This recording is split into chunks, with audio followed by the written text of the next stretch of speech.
to meet you as well. What do you make of this entire hoopla which has been created when it comes to the tariffs that the Americans are imposing on Indian products? Back home, the feeling is that the Americans somehow have fallen out when it comes to Indian interests, because they're obviously favoring countries like Pakistan when it comes to crypto, when it comes to oil reserves. What is your take on this entire episode? Again, lovely meeting you here. And of course, Dr. Mahajan is always pretty, specific and very critical points he raised. First of all, I just want to say that we cannot say Americans are doing this.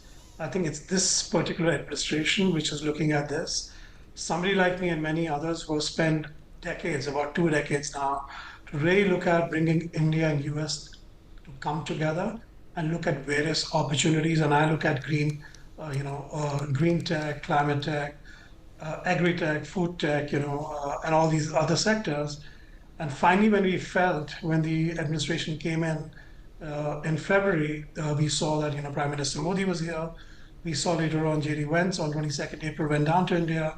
He also made some very interesting, pointers towards, bringing both the economies and the industries together. And of course, the FTA, right? And that was my one question I asked when Honorable Minister Jaishankarji was here in New York. And I asked him in the last week of June at the Newsweek summit, and I said, Excellency, what about the FTA? And he said, Ravi, it's not an FTA, it's a PTA. And I must tell you, when I heard that, my, alarm bells were on, because when you talk about an FTA coming down to an PTA, by that point that the negotiations are not going so well. But of course, as Dr. Mahajan said, many of us are very, very optimistic. And I think what we need to really, in this entire process, we need to really make a distinction between the noise and the signal. I think that's very, very critical. I think just to say that all Americans are doing this, the American business community wants this to happen, absolutely not. I think many business community members, leaders, we've seen, including Tim Cook and others, saying that we need to look at building India as the sunrise opportunity. From various indicators we talked about on X, the news so many times, right? I think where this is really is that now this particular administration has somehow, I would say, created this churning of geopolitics, political interest, domestic interest, and of course, looking at the changing global power equations, right? Whether it's G8, G20, BRICS, and NATO, right? And that's the mix we're looking at. And that, of course, Trump Right, makes a but very Ravi, strong case. the problem here is it's not only what the American president wants, it is also how he's contextualized things. It's also the Absolutely. I was just going to say that. Yes. language he has used. He's called us the dead economy, which of course, on one hand, he's calling the Prime Minister his dear friend, and then he's calling us a dead economy. We are not a dead economy. The American GDP is on 1.5%, the Indian GDP is 6+%. So obviously, he's a man who does not know what he's talking about. But remember, early this year, the same man, he talked about India as the rising economy. So you see, in 6 months, economy that he called out and said it's one of the greatest economies. We're working on an FTA with India, extremely excited. So, really going back to the signal point, I think we need to look at this back and forth pressure tactics. It has got a lot to do with the negotiation on dairy and agriculture. We know that, and India hasn't budged. The issue with India buying gas from Russia is not new. India has always made a very strong case. I think Honorable Minister, Prime Minister have made that, and Americans have been okay with it. But I think the fact that we are not budging when it comes to some insanity, I think that's where things are changing, right? So what we're really hoping, I mean, that's, many of us are actually, I would say, perplexed, we are confused. But I also feel that having spoken to many investors, and I was wondering whether the investors were saying, we're not going to invest in India.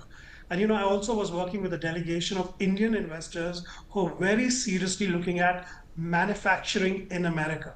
So all that is in a pause right now, but not a pause with saying that, let's be cautious, but not be pessimistic. So for me, of course, there's a lot of concern with some of these very insane statements, but we're looking at August, right? We're looking at 25th. I believe that the trade negotiation and the delegation is still coming to Delhi. Please correct me if anything has changed. I know for a fact that there are Fair these enough. important meetings taking place between Russia and US, then India and the with China. So while all this, I would call it a melodrama. It's extremely.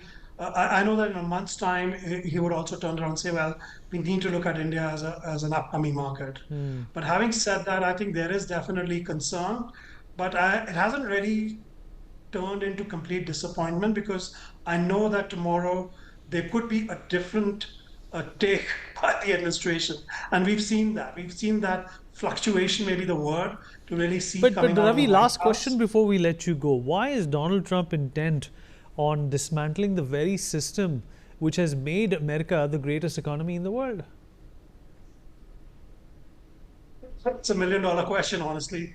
From his perspective, is actually is bringing jobs back, bringing money back to the country, making the dollar strong. Looking at the numbers coming out of the Wall Street, but I think the long-term vision is something that we are very, very concerned. And I think there are people who've started to call out. You've seen that, but I think there will be a stronger voices coming from the American industry saying that we need to really iron out the creases so that we can really go back on track and make America. And I firmly believe it. I've been here 20 years. I think these are two economies which need to work together for an AI-powered world, economy. Because India's AI work, US, they need to come together to look at data security and many many other Fair enough. dimensions or AI. Fair enough. Ravi, pleasure speaking to you outside of Twitter. Thank you so much. Absolutely lovely. Thank you so Thank much you for so